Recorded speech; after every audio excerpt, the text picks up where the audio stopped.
Nanguha ako nitong tanglad para gamitin ko doon sa sinabawan kong karning baboy o lauya ang tawag dito sa amin. Pero this time guys, lagyan natin ng dahon ng saluyot. Kaya pagkatapos kong manguha ng tanglad, eto at inisa-isa ko nang kunin itong talbos ng saluyot. First time kong magluto ng sinabawang karne ng baboy na nilagyan itong talbos ng saluyot.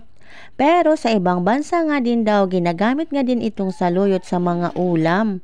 Maliban na healthy talaga itong saluyot, masarap din pala siyang panglahok sa karne. Kadalasan kasi tayo, pag nagsasabaw ng karne, ang gamit nating gulay ay repolyo at pechay. Kaya atin ding itry gamitin itong saluyot. Natapos na nga din akong manguha ng tanglad at saluyot dito sa garden ni mama. Eto nga, una nating nilinisan itong tanglad at itatali na rin natin. Hindi din ako expert sa pagtali nito pero pwede nang pakinabangan. Pagkatapos ko ngang malinisan at matali ang tanglad, sinunod ko nang himayin itong saluyot.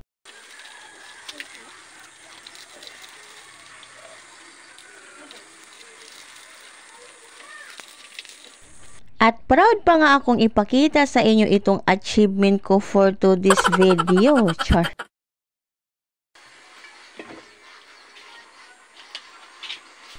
Ito naman yung karne na ating sasabawan. Bali yung sasabawan natin dyan ay yung mga buto-buto lang. Nagisa na nga ako ng bawang sibuyas at isinunod ko na paglagay itong buto-buto o ribs ng baboy.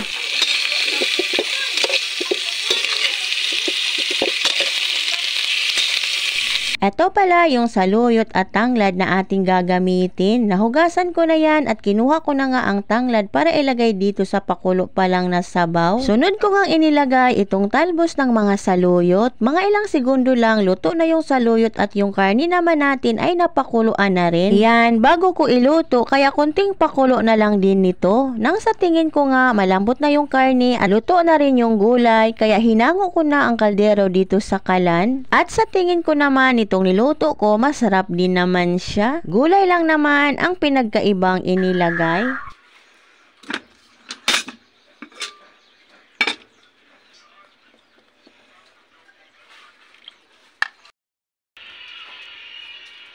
Kainan na.